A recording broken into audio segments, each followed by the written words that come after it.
Harvey Grant hadn't meant to forget the paper bag lunch on the kitchen counter. But between tying his 7-year-old son's shoes and getting his black slacks ironed in time for his valet shift, something had to give. "Dad, are rich people really mean?" Holden asked from the backseat, swinging his legs, his Spider-Man backpack bouncing with each kick. "Some are, some aren't," Harvey said, glancing at his son in the mirror. "You just treat everyone with respect. That's what matters." He pulled up in front of the tiny brick house where Mrs. Lillian, their 70-year-old neighbor, waited on the porch. She gave him a warm wave before opening the door for Holden. "Thanks again, Lillian. I'll be back around midnight." "Don't worry. He's got his blanket, his books, and I've got cookies," she smiled, ushering Holden inside. Harvey let out a breath, then turned the beat-up Honda around and headed straight for the Fairmont Grand, the kind of hotel that didn't list prices on the menu and where a valet like him disappeared into the background. Tonight, there was a gala hosted by some tech investment firm. No idea who, but the kind of people who wore gowns that probably cost more than his car. He tightened his tie, rolled his shoulders back, and stepped into position under the glowing awning, ready to open doors and park cars. And then she pulled up. The car was a sleek black Maserati, so knew the dealership plates were still on. It purred to a stop like a predator at rest. The passenger window rolled down, and a woman leaned out, glossed lips, high cheekbones, and a 1,000-watt smile that hit Harvey like a sucker punch. "Hi," she said. "You're Harvey." He blinked. Yeah, that's me." She laughed softly. "Your name's on the name tag." He looked down at his chest. "Right, sorry." She stepped out of the car, and Harvey froze. She wasn't just beautiful, she was magnetic. She wore a deep blue silk gown that hugged her curves and sparkled under the lights. Her black heels clicked against the pavement as she walked around to him. "I'm Aveline," she said, holding out her hand like they were equals. "You'll be careful with her, right?" She nodded at the car. "I'll treat her like royalty," Harvey said, stunned by her presence. "I meant the car," she teased, then added, "but thank you." He grinned before he could stop himself. "Of course." She lingered a moment longer than necessary before walking toward the entrance, her dark curls bouncing with each step. Harvey slid into the driver's seat, the leather hugging his frame like a glove, and his heart thudding harder than it had in years. He parked the Maserati carefully, tried not to stare at the glowing dash, and then jogged back to the valet stand. But his head was still with her. "Aveline." Inside the ballroom, Aveline Jenson was already half listening to the keynote speech by some executive with too much gel in his hair and not enough charm in his voice. This was her firm's Event Jensen Ventures, a private investment company she'd inherited and expanded on her own terms. But the only thing on her mind was the man who had parked her car. "Harvey." There'd been something about his eyes. Kind eyes, tired eyes, but strong. A quiet confidence that didn't need to be loud to be noticed, and when he'd smiled, it had been real. She wasn't sure what compelled her, but 45 minutes later, she slipped past the ballroom doors and headed to the valet station. The night air was cooler now, and Harvey stood near the curb, hands clasped behind his back as another Rolls-Royce pulled up. He spotted her immediately. "Miss Jenson," he said, straightening. "You remembered my name," she said, pleased. "You remembered mine. I had a feeling you'd still be out here." "I don't go far." Aveline stepped closer. "How long's your shift?" "Till midnight." "Do you get a break?" He hesitated. "Technically, yes." "Then take one with me." Harvey looked around. "I don't think." "You park cars, you don't answer to the Queen. Come on, 10 minutes. He gave in. They strolled to the side of the hotel, near a little garden lit with fairy lights. It was quiet there, just the hum of the city in the distance. "So," she said, leaning on the railing, "what's your story, Harvey?" He rubbed the back of his neck. Single dad, used to work construction, got laid off last year, took this job to keep things going. "You have a kid?" "Yeah, Holden, he's 7. Smart, talks a lot," he laughed. Aveline's smile softened. "Like that, a dad who shows up." "What about you? What brings you to a place like this?" She shrugged. "I'm in investments. This is my firm's event." He blinked. "Wait, this is your company?" She nodded. "Yep." "You're the Jenson in Jenson Ventures." "Guilty." Harvey stared at her. "You're a millionaire." Her eyes met his. "Does that make you uncomfortable?"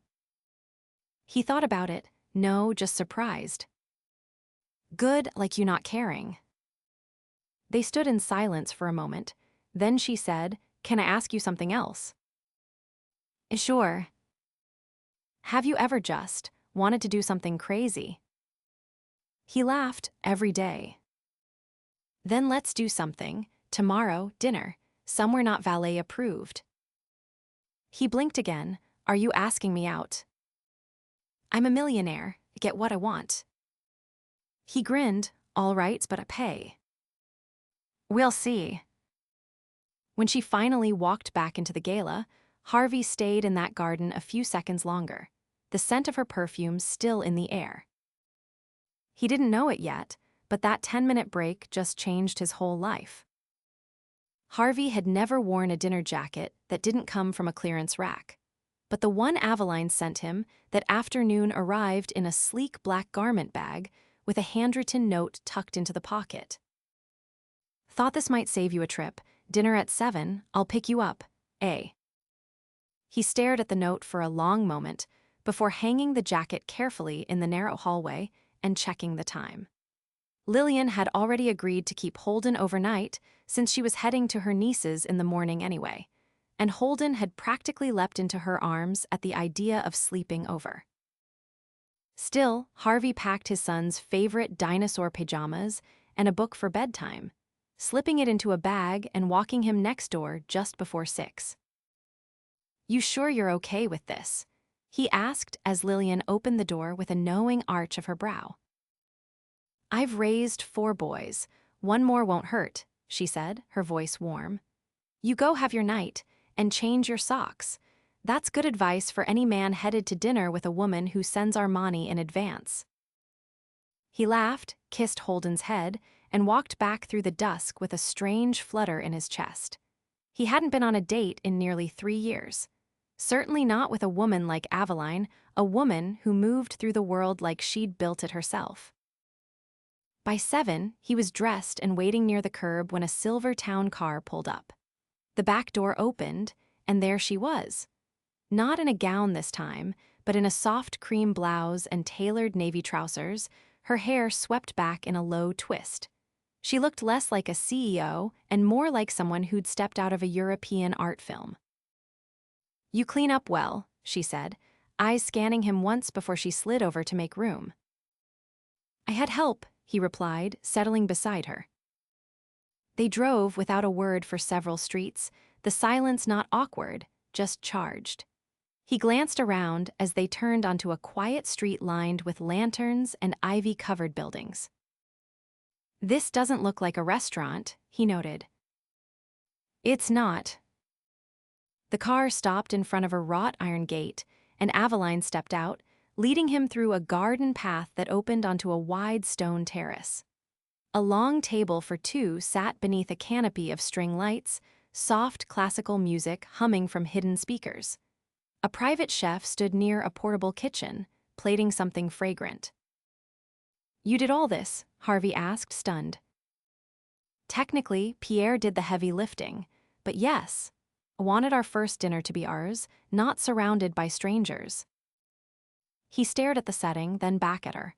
"This is not my usual Tuesday." "No," she teased, accepting a glass of wine from a server. "You mean private chefs and candlelight gardens aren't standard for valets?" He smiled, accepting his own glass.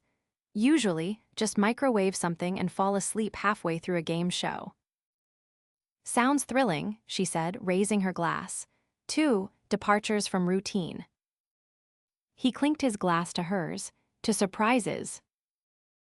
Dinner was slow and delicious, some kind of saffron risotto, followed by something with lemon and thyme that Harvey couldn't pronounce, but wanted to eat again immediately. Aveline asked questions, real ones. Not the kind meant to fill silence, but the kind that made him feel seen. What did you want to be before you had to be everything? She asked, twirling her fork. He hesitated. An architect, he said finally. I used to sketch buildings when I was a kid, got accepted into a program out west, but my dad got sick. I stayed, took construction work instead. Do you still draw? Not in years. You should. He looked at her then, really looked. Why me? Her brow lifted. What do you mean? You could have anyone, you don't even know me. I think I do, she said. You didn't flinch when I said I was the boss. You didn't pretend to be impressed. And when you looked at me, it wasn't like I was a prize. It was like I was real. He didn't know what to say to that, so he said nothing. After dinner, they walked the garden path again, slower this time. When they reached the gate, the car was already waiting. You don't have to drive me back, he said. I want to. They rode in silence again, but this time it was heavy with something else. Not tension, not discomfort, just possibility. When the car pulled in front of his building, Aveline turned to him. Would it be too forward if it kissed you? He shook his head slightly. No. She leaned in, lips brushing his like a question. He answered it, deepening the kiss, his hand grazing her jaw. When they pulled apart, she rested her forehead against his for a moment. Good night, Harvey. He stepped out of the car, watching as she drove away. The moment he closed the front door behind him, he leaned back against it, breath shaky. Something was happening, something big, and he didn't know where it would lead. But he was already in too deep to turn back. Harvey was stacking glasses in the back of the hotel kitchen when his phone buzzed. He wiped his hands on his apron, glanced at the screen, and saw a name that still felt surreal: Aveline Jenson. He hesitated before sliding the phone into his pocket. She'd only called once before, and that had led to a garden strung with lights and a kiss that had left him dazed for days. He couldn't afford to be distracted right now. But when his shift ended, and he stepped out into the alley behind the Fairmont to change into his worn hoodie, a familiar voice stopped him cold. You always leave through the back. He turned, startled. Aveline leaned against the wall near the dumpster, arms folded, hair pulled into a high ponytail. She wore jeans and a leather jacket, her expression unreadable but her presence unmistakable. I didn't expect you, he said, pulling off his apron. I called, you didn't answer. I was working. I know, that's why I came. Harvey tossed the apron into his locker and faced her fully. Something wrong. She walked toward him, her heels crunching lightly on the gravel. I have a plane leaving in 2 hours. Zurich, meetings for the next 5 days. He nodded slowly. Okay. I didn't want to go without seeing you. That hung between them for a long beat. 5 days isn't forever, he said carefully. It is when I finally meet someone I don't want to leave. He swallowed hard. That's a lot to say next to a dumpster. She laughed, but it was short-lived. Come with me. He blinked. To Zurich. No, just for the ride to the airport. I want you next to me for a little longer. He didn't answer immediately. His mind jumped to Holden, to Lillian, to the early morning school drop-off. But he also saw the way Aveline looked at him, like he wasn't just a man in a valet uniform, but someone who made her pause in a life that rarely allowed it. I'll call Lillian, he said. They rode together in the back of a sleek black SUV. She rested her hand on his knee without asking permission, and he didn't move. The city rolled past in slow blurs of light as she leaned her head against the leather seat and looked at him like he was something rare. "You don't talk much," she said. "You don't give me much room." "Good, you'd probably say something selfless." He tilted his head toward her. "You think being selfless is a flaw." "I think it's dangerous when no one's looking out for you." Harvey turned back to the window. "People like me don't get looked after." "You do now." They were quiet until the car pulled up to the private terminal. Harvey stepped out with her, unsure if he should. But she reached for his hand, and that was all it took to keep him close. A gleaming jet waited on the tarmac, the stairs already extended. She turned to him, her other hand brushing his jaw. "Come with me next time." "I can't just leave," he said quietly. "I'm not asking you to abandon your life. I'm asking you to consider that you could have more than what you've settled for." He took a breath. "You don't know what I've been through." "Then tell me." He looked at her, really looked. "You want the truth." "I only ever want the truth." "My ex walked out when Holden was 4, left a note, said she couldn't do it anymore.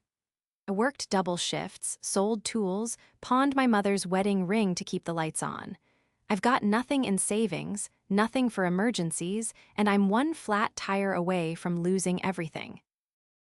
Aveline didn't flinch, she just nodded. "All right," she said. "All right." "I'm not afraid of hard truths.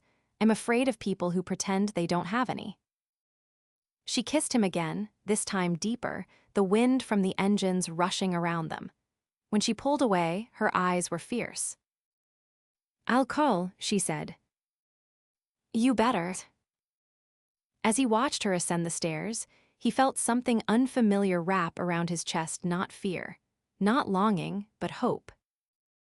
3 days passed. She texted once, then twice. Short messages, "Wish you were here," "Zurich is cold," then silence. He didn't panic at first, but by the 5th day, when she still hadn't called, something in him turned. He tried the number, straight to voicemail. Lillian noticed it first. "You're checking that phone like it owes you money," she said as he dropped Holden off one evening. She said she'd call. Maybe she lost her charger. Or maybe she changed her mind. He spent that night restless, unable to sleep. The next morning, he arrived at the valet stand early, but there were no luxury events, no galas, just the regular rhythm of airport drop-offs and conference check-ins. Until a white envelope appeared in the small mail slot behind the lobby desk, one labeled in elegant script, "Harvey Grant." He opened it with hands that trembled more than he wanted to admit. Inside was a single sheet of creamy stationery. "Meet me at the top of the Grand Hotel, 7 p.m. Wear that jacket I sent. A." The Grand Hotel was across the city, on the riverfront. He knew it by reputation, rooftop views, the kind of place that hosted royal guests and corporate tycoons. He showed up early, the jacket pressed, and his shoes shined so hard he could see the skyline in them. The elevator ride to the top felt endless, and when the doors finally opened, he stepped into a rooftop garden strung with soft lanterns, the city glittering around him. Aveline stood at the center, wearing a midnight blue blazer over a pale blouse, her hair loose and caught slightly by the breeze. She turned when she heard him, and her face lit up not with relief, but something fiercer. "I had to disappear," she said before he could ask. "Why?" "Because found out something I wasn't ready for." He stepped closer. "What?" "I'm in love with you," she said, voice steady, "and it scared the hell out of me." His breath caught. "Aveline." "I wanted to run. I've never needed anyone. Not once. And then you walked into my life with your quiet strength and your tired eyes and your impossible heart, and I couldn't breathe." He stared at her, stunned. I didn't fall in love with a valet, she said, stepping closer.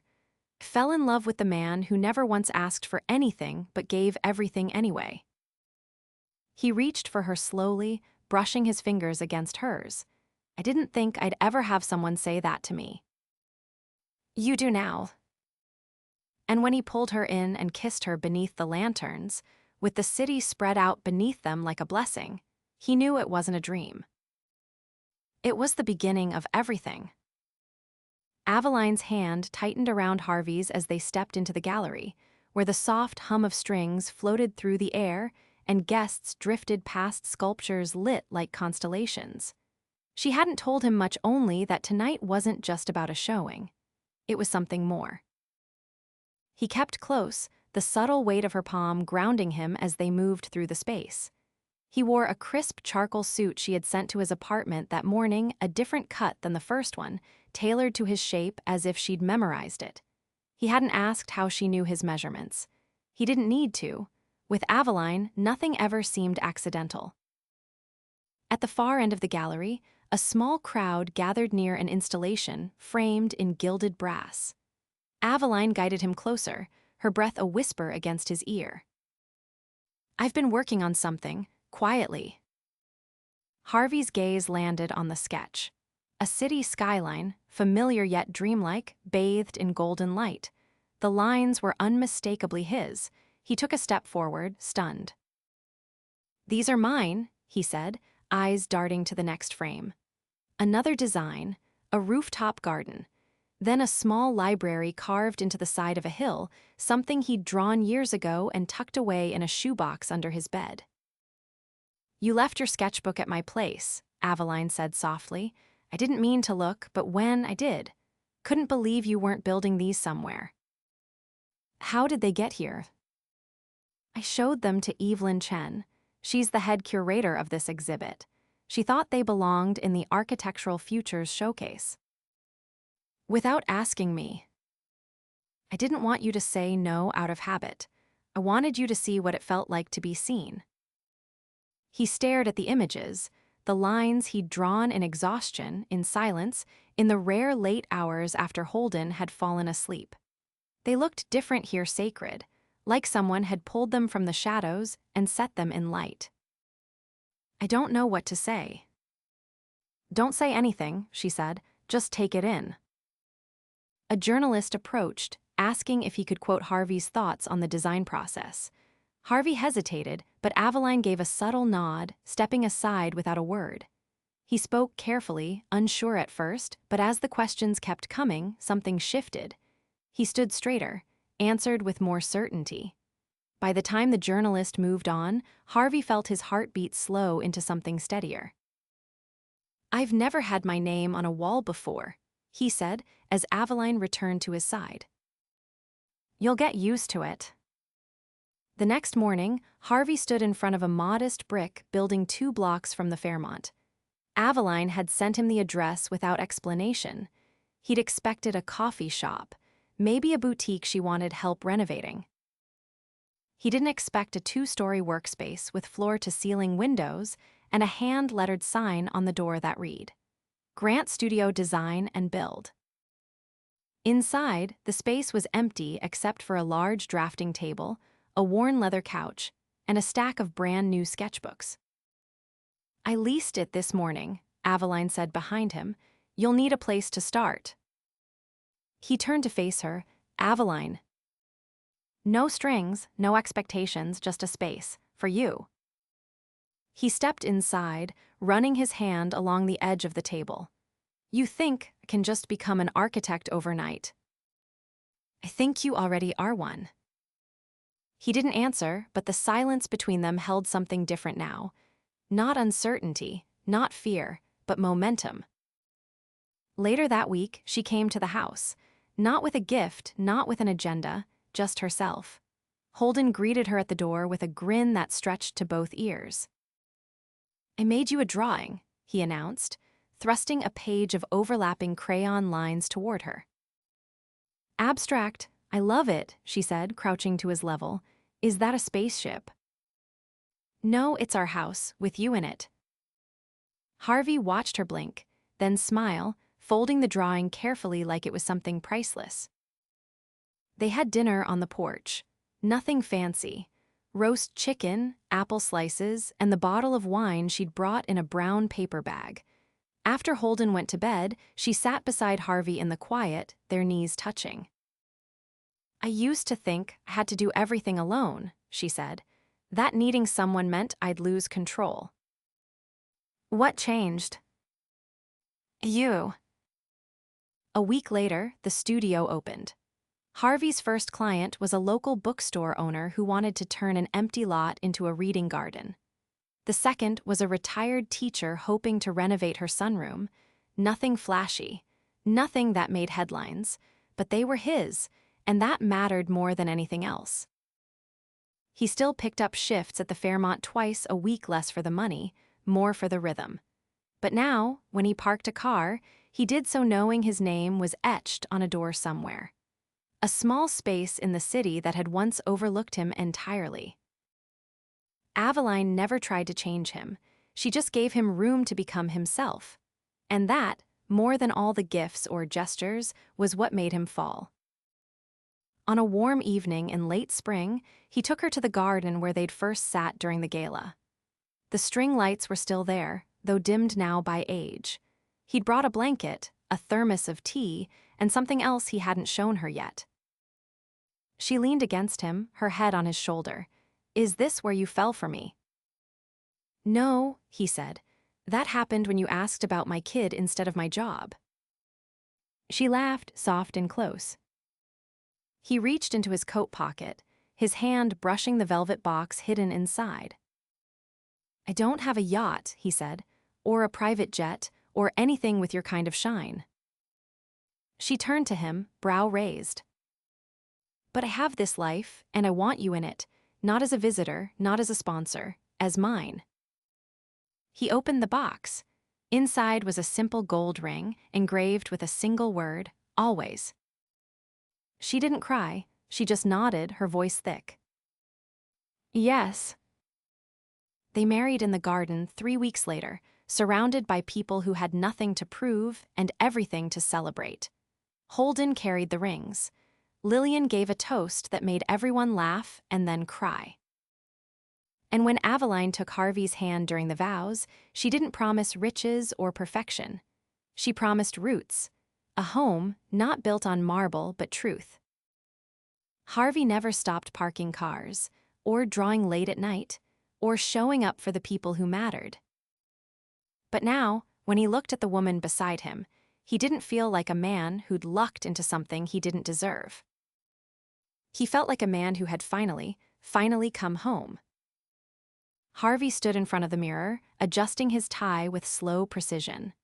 Aveline had chosen it deep forest green silk with a subtle gold thread woven through it, understated but elegant. He wasn't nervous, not exactly, but tonight mattered. Tonight, he wasn't the one being surprised. He was the one orchestrating something for her. He turned as Holden barreled into the bedroom, his shirt half tucked and his jacket inside out. "I can't get the buttons right," he said, panting from the effort of running across the house barefoot. Harvey crouched down and fixed them, one by one.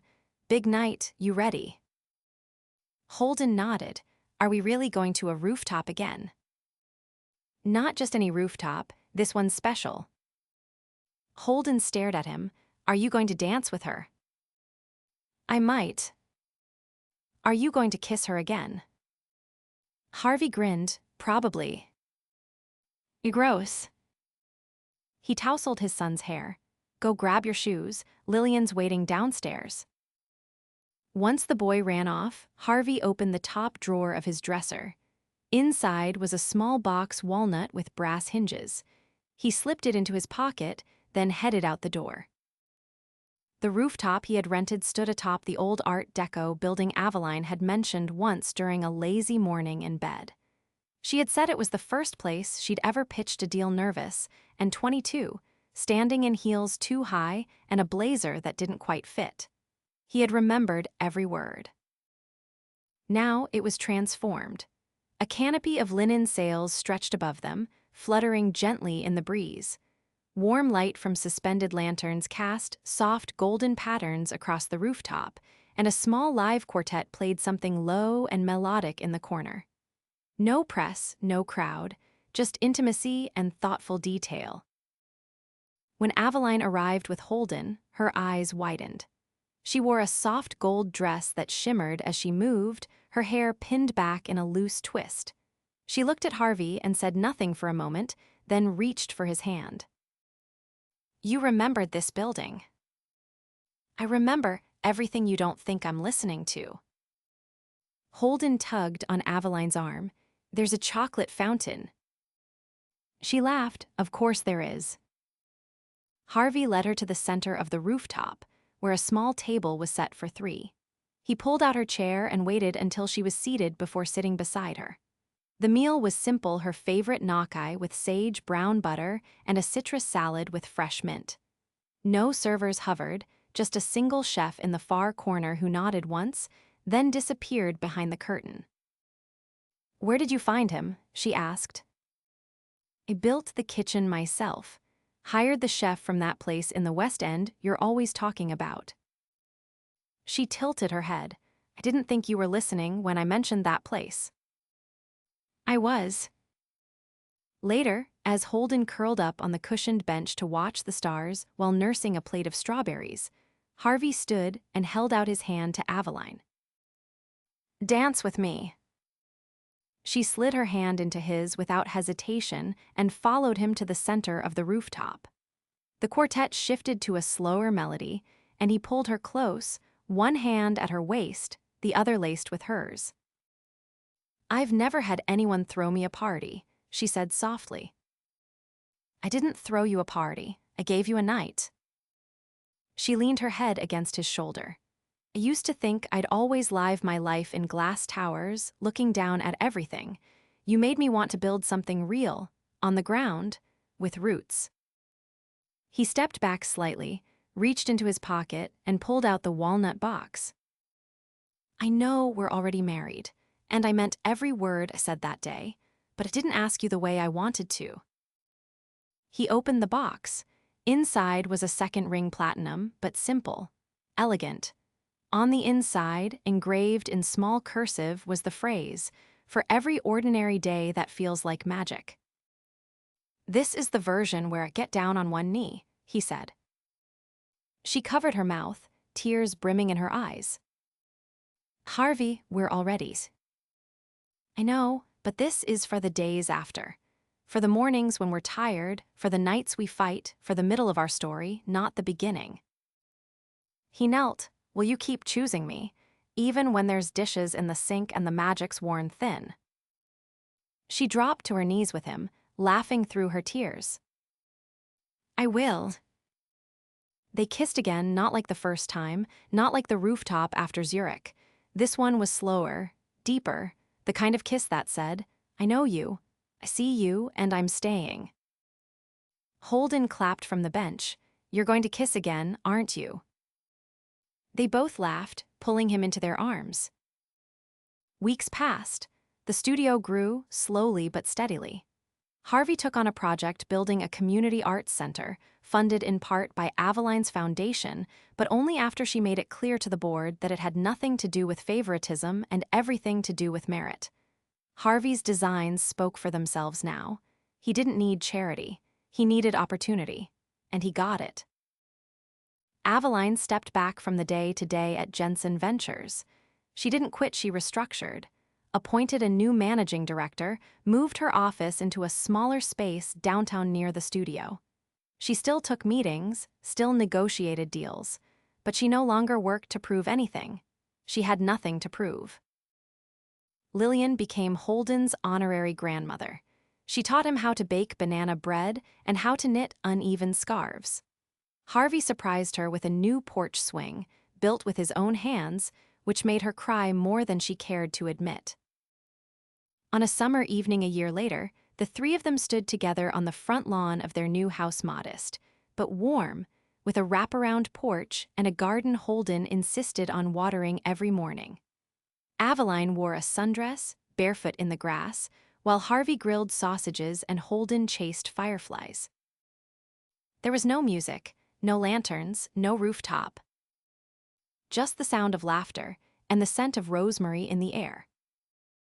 Aveline leaned against the porch railing, watching her husband and son across the yard. When Harvey joined her, she didn't say anything at first. She just rested her head on his shoulder. "Do you think we're boring now?" she asked with a playful lift of her brow. "Not a chance. You don't miss the penthouses. I like waking up to you without wondering which floor I'm on." She glanced at him, a slow smile spreading across her face. "You've ruined me for the extraordinary." He kissed her temple. "That's the point." And so they stayed on their porch in their home, with nothing left to chase but the next ordinary day together. In love, at peace, and finally whole.